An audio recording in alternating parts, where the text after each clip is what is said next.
Di sebuah kota kecil bernama Corning, New York, berdiri rumah kayu sederhana yang dihuni oleh pasangan Isaac dan Mary Kinsley. Rumah itu terlihat biasa saja dari luar, dengan pekarangan kecil dan jendela kayu yang selalu terbuka untuk membiarkan udara segar masuk. Namun, siapa sangka, rumah itu menyimpan rahasia kelam yang akan menggemparkan warga kota pada awal abad ke-20, tepatnya di tahun 1903.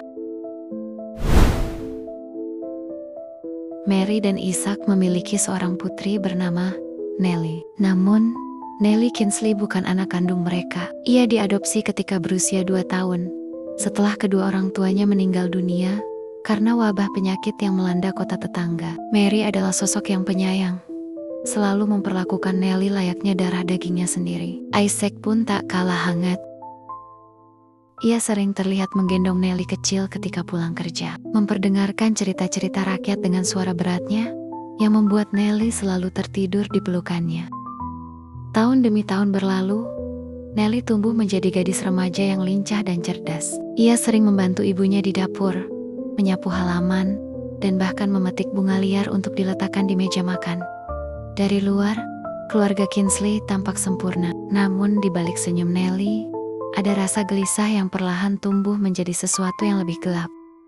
Ia sering merasa tidak benar-benar menjadi bagian dari keluarga itu. Meskipun tidak pernah diperlakukan buruk, Nellie menyimpan kecemburuan yang tidak pernah ia ungkapkan. Suatu sore di musim semi, Nellie mendengar percakapan orang tuanya secara tidak sengaja. Isaac berbicara tentang warisan dan surat wasiat. Nellie tidak sepenuhnya paham, tetapi ia mendengar kalimat yang membuat hatinya berdegup kencang. Kalau kita meninggal, semua ini akan jatuh ke tangan anak kita. Di kepalanya yang masih muda, Nellie mulai menafsirkan kata-kata itu dengan cara yang salah. Ia berpikir, jika kedua orang tuanya tidak ada, rumah, uang, dan semua barang berharga akan menjadi miliknya. Ia membayangkan dirinya duduk di kursi goyang ayahnya, memegang kunci rumah, dan menjadi satu-satunya pemilik segalanya. Beberapa minggu kemudian, Mary membeli arsenik di toko kelontong untuk membasmi tikus yang sering merusak lumbung. Racun itu disimpan di lemari dapur, tersembunyi di balik stoples tepung. Nellie melihat ibunya menaruhnya di sana. Sesuatu di dalam dirinya berubah ketika melihat kantong kecil berisi butiran putih itu. Malam itu, Mary sedang sakit kepala, dan Isaac lelah sepulang kerja. Mereka meminta Nellie untuk menyiapkan makan malam. Dengan hati berdebar-debar, Nellie mengambil kantong arsenik itu dari lemari dapur. Ia membuka sedikit isinya dan menuangkannya ke dalam sup ayam yang sedang ia aduk. Tangannya gemetar, tapi wajahnya tetap tenang. Sup itu harum, seolah-olah tidak ada yang aneh. Isaac dan Mary duduk di meja makan. Mereka menyapa Nellie dengan senyuman hangat dan mulai menyendok sup itu. Nellie hanya duduk di sudut dapur, berpura-pura sudah makan sebelumnya. Sesekali, ia melirik kedua orang tuanya, menunggu tanda-tanda racun itu bekerja. Beberapa menit kemudian, Isaac meletakkan sendoknya dan memegangi perutnya. Wajahnya pucat, peluh mulai membasahi dahinya. Mary pun mulai batuk-batuk, kemudian mual hebat. Mereka berdua terhuyung-huyung ke kamar tidur, tidak menyadari bahwa racun telah masuk ke dalam tubuh mereka. Malam itu, Isaac memanggil dokter karena kondisi mereka semakin memburuk. Dokter memeriksa mereka dan mencurigai adanya keracunan makanan. Ia meminta sampel makanan dari dapur. Ketika dokter membuka panci sup, ia mencium bau yang aneh dan meminta Isaac menyimpan sisa makanan untuk diselidiki. Keesokan harinya, dokter memastikan bahwa sup ayam itu mengandung arsenik. Polisi pun dipanggil. Mereka memeriksa rumah dan menemukan kantong arsenik di lemari dapur dengan posisi sedikit berubah. Hanya ada 3 orang di rumah itu malam sebelumnya: Isaac, Mary, dan Nellie.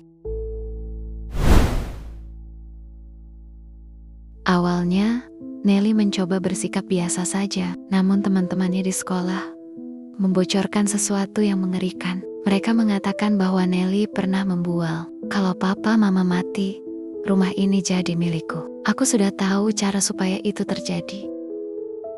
Pernyataan itu cukup untuk membuat polisi memeriksa Nelly. Ketika ditanya, Nelly tidak menyangkal. Ia dengan tenang berkata bahwa ia memasukkan racun itu ke dalam sup karena ingin rumah dan uang orang tuanya menjadi miliknya.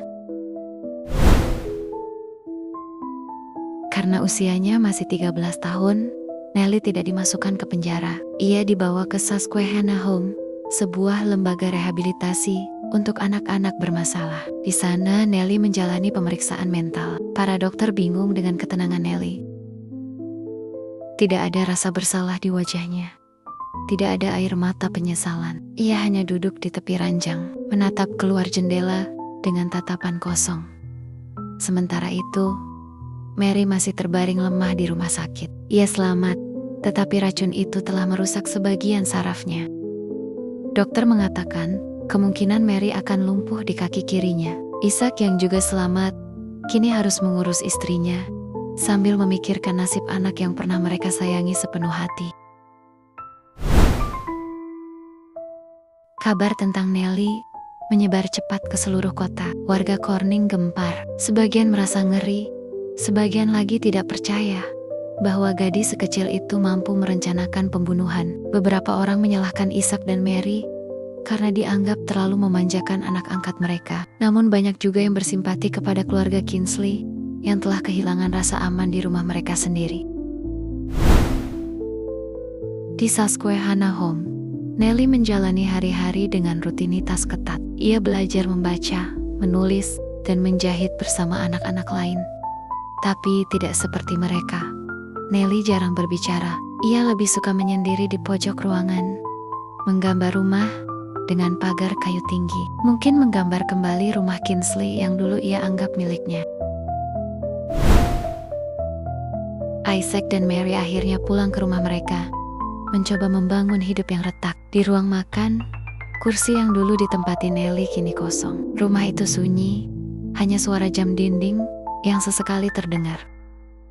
Isaac duduk di kursi goyangnya, memandangi foto keluarga yang dipajang di dinding. Memikirkan bagaimana gadis kecil yang mereka selamatkan dulu, akhirnya menjadi ancaman bagi hidup mereka sendiri. Sampai jumpa lagi di kisah selanjutnya.